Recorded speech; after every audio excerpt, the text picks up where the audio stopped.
Salut à tous, nouvelle vidéo mise à jour sur le Bitcoin et sur l'Ethereum. Donc on va voir ce que la structure nous a fait depuis la dernière fois et essayer de se préparer pour la suite. Mais avant de commencer, comme à chaque fois, je tiens à remercier la communauté. Merci beaucoup pour votre temps, like, commentaire et partage. Si vous n'êtes pas abonné, n'hésitez pas à le faire, ça me ferait vraiment plaisir et ça aiderait énormément la chaîne.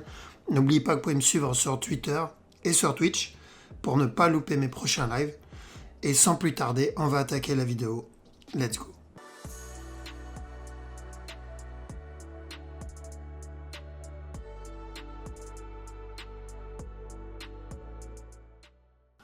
Alors, donc le Bitcoin, on va aller sur du 4 heures pour le moment. Donc, je vous ai dit la dernière fois qu'on devait faire attention à la cassure du top. Alors, on va sortir le petit stylo. Hop. Voilà, donc on devait faire attention à la cassure du top ici.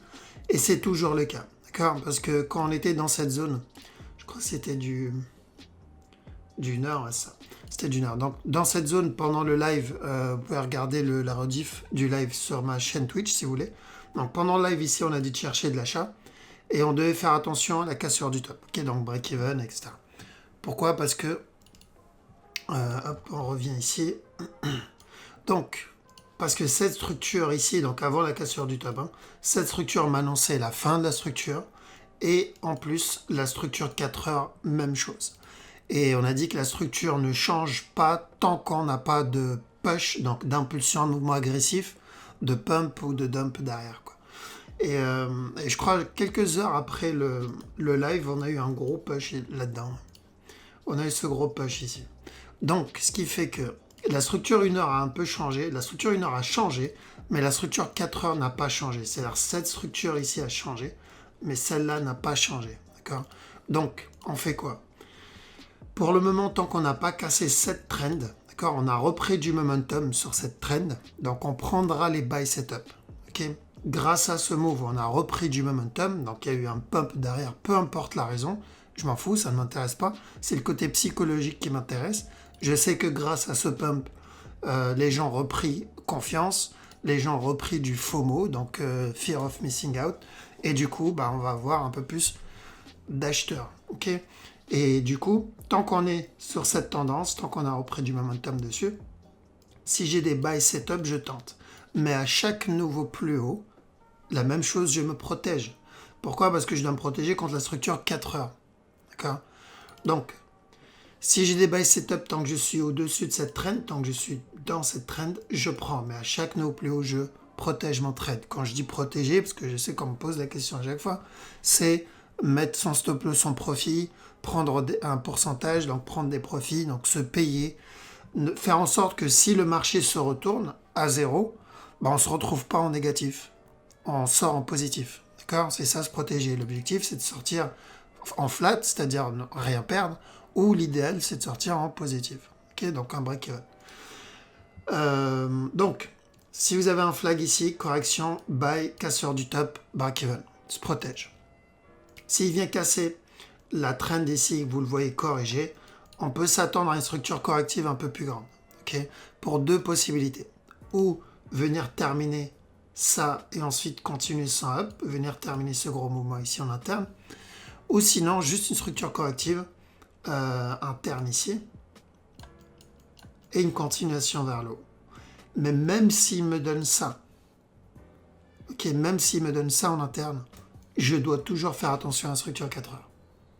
Parce que oui, ce n'est pas suffisant. Ça, je l'ai dit avant même qu'il casse le top. J'ai dit, s'il vient casser le top là, ce n'est pas suffisant. Et on risque un running. Alors, le problème avec le running, c'est qu'il y a un avantage et un inconvénient du running. L'avantage, c'est que le running, une fois validé, une fois terminé, c'est une structure de continuation. Donc, c'est parfait, surtout là, s'il le valide. C'est une continuation. Donc, pour ceux qui veulent prendre le trade sur le long terme, c'est nickel. Maintenant, ceux qui veulent prendre le trade sur le long terme, ici, c'est dangereux parce que si c'est un running, ça, c'est l'inconvénient du running, c'est qu'on ne peut pas savoir quand on va voir le retournement. Ça, c'est pas possible. Mais on n'a pas besoin de savoir ça. C'est inutile de savoir ça. Okay? Donc, tout ce qu'on va faire, c'est tant qu'on est sur cette tendance, on voit un flag, on prend chaque nœud plus haut, on se protège contre le potentiel C du running. Parce que oui, pour moi, ça, ce n'est pas... Enfin, la correction qu'il a fait là, ce n'est pas suffisant. pour que je puisse valider ça comme une structure corrective terminée, il faut un pump daily, 4 heures à daily. C'est-à-dire le petit pump qu'il a fait là en petit time frame, ça a juste redonné du momentum sur la structure 1 heure, mais clairement pas sur la structure 4 heures. Donc j'ai besoin d'un pump 4 heures ou daily pour me dire ok, c'est bon, ça c'était une structure finie, d'accord, ou c'est une correction terminée en interne là-dedans et ça c'était fini, ou on a eu un gros running ici, d'accord, mais j'aime pas trop ce running à cause de ce qu'il a, à cause du mouvement ici. Ça c'est pour moi déjà une structure corrective. D'accord, mais au moins je me dirais ok, on a repris du momentum. On peut continuer à chercher de l'achat à le long terme. Mais on n'en est pas là. Donc là, il faudrait vraiment un gros pump pour avoir ça. Là où on en est aujourd'hui, c'est cette structure ici, ok, on a repris du momentum dessus, mais celle-là, non. Et donc, le running est toujours possible. D'accord ? Je répète, le running est toujours possible. On peut l'avoir maintenant avant qu'il monte, ou on peut avoir une correction ici, continuer à push, une plus grosse correction, et continuer à push et l'avoir plus tard. D'accord ? On ne peut pas savoir ça. Et je répète, on n'a pas besoin de savoir ça.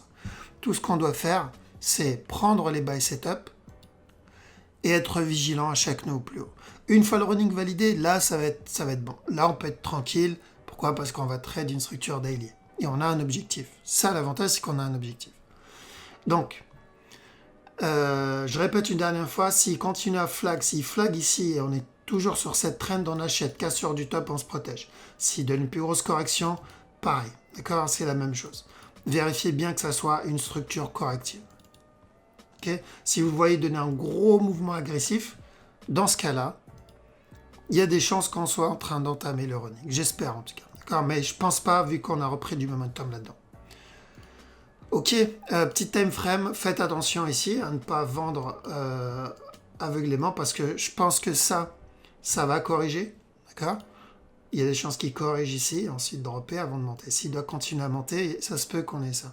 Donc peut-être pas aujourd'hui, peut-être demain ou après-demain pour le buy s'il doit continuer à monter dans cette structure. Okay, dans le cas où il ne casse pas la traîne. L'Ethereum, c'est un peu la même chose. L'Ethereum, lui, ici, il a validé le buy qu'on avait vu pendant le live. Donc ici, on a eu un running, un A, B, C ici, pour terminer le regular flat ici. Finir une structure corrective. C'est pour ça, dans le live, j'ai dit pour moi, ça, c'est parfait pour de l'achat. Et juste derrière, on a eu l'impulsion, le mouvement agressif ensuite. Donc, après ça, on a eu ce drop. C'est la même chose. Donc, on va retourner sur du 1 heure. Il y a de grandes chances qu'on ait un running sur l'Ethereum. Donc, ils viennent casser stop. Ça, on l'a déjà vu. Et ensuite, une continuation. Maintenant, il n'est pas obligé de monter non-stop. Il peut très bien corriger avant de monter. D'accord ? Il peut donner une structure corrective avant de monter, comme on l'a eu ici. Si vous vous rappelez qu'on a trade ce running, on a eu le running là, A, B, C. Ensuite, on a eu le up. Et même là, on a eu une correction. D'accord ? Donc, au final, on a toujours un setup pour rentrer dans le trade qui nous indique la direction. Là, il m'indiquait une continuation. Là, il m'a donné un running qui est une structure de continuation aussi. Et du coup, ça va être la même chose ici. Regardez là. Ça, c'était parfait pour de l'achat. Donc, est-ce que je vais rentrer en achat ici ? Non. Je vais attendre la même chose. Vu que je sais qu'il me donne à chaque fois des setups quand je vais rentrer, il m'indique la direction, il me prévient, je ne vais pas me presser. Si je le vois corriger là, tant que je suis sur la traîne, j'achète. À chaque nœud plus haut, je me protège. Pourquoi ? Parce qu'il peut très bien venir corriger là, casser ce top, sans casser celui-là encore. Ensuite, donner une correction un peu plus grande, avant de venir casser le top. D'accord ? Donc ça, c'est possible. Voilà pourquoi on se protège. En tant que trader, hein, je répète, je parle de trader, vraiment court terme, on doit se protéger contre ça. Parce qu'on a des stop-loss, etc. Un investisseur, c'est différent. Donc, en petit time frame ici, c'est la même chose, vous faites attention. On peut avoir une correction là, il drop, et ensuite une continuation. D'accord ? Donc je ne pense pas que le mouvement va se retourner directement là tout de suite, parce que s'il le fait, ça veut dire qu'on va avoir un running plus tard.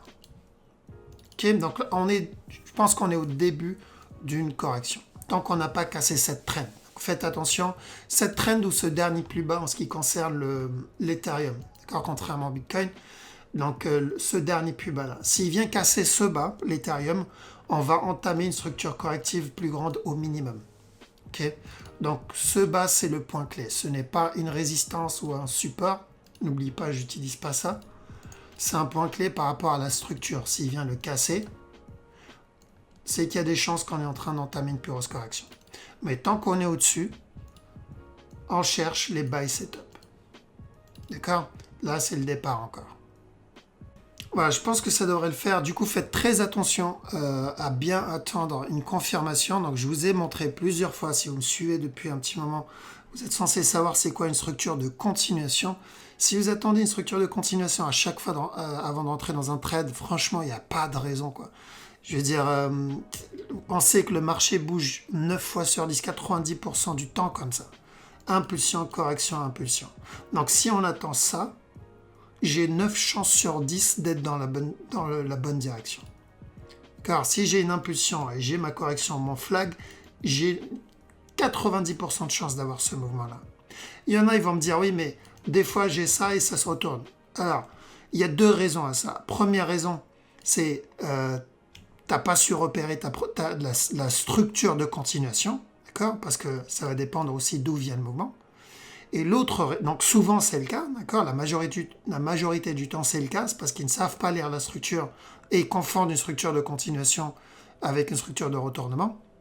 L'autre cas, ça peut arriver, c'est un cas où il y a eu une manipulation, un pump et un dump. Ça a commencé avec une structure de continuation et il s'est passé un retournement derrière. Mais ça c'est rare. Ça c'est peut-être quoi, on a 10% de chance que ça arrive. Et encore, je suis gentil, 10% de chance, on parle d'une manipulation, d'un pump ou un dump ou une news. Mais même si c'est 15% de chance, tu préfères trade quoi? Les 10% où ça peut se retourner et invalider ta structure?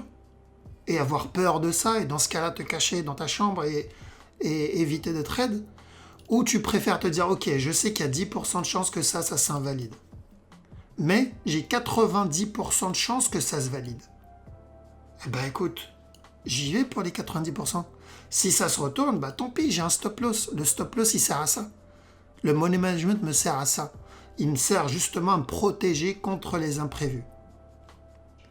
Mais si je regarde la structure, si je vais en 4 heures, et je regarde ça, je me dis, attends, à chaque fois que j'ai un up, à chaque fois que j'ai un up, une correction, j'ai une continuation, correction, continuation, correction, continuation, correction, et ainsi de suite. Je me dis, attends, quand même, ça fait quand même une grosse probabilité, là. Et on peut aller loin. Je veux dire, même sur de la downtrend, c'est la même chose. Est-ce qu'il y a eu des cas où on a eu ça, correction, et le marché, il a monté? Oui. Mais sur 100, combien ils ont fait ce genre de structure? 1, 5, 10 max? Donc tu trades quoi? D'accord, n'oubliez pas, on trade les probabilités. Vous prenez une structure qui a une grosse probabilité de se reproduire, donc plusieurs fois. Moi, je trade les running. Est-ce que j'en vois beaucoup des running? Oui. Du coup, est-ce que je me concentre sur ce genre de structure? Évidemment, je me concentre sur ce genre de structure. Je sais que le running, je le vois régulièrement. Je sais que quand j'ai un A, un B et un C, c'est une continuation.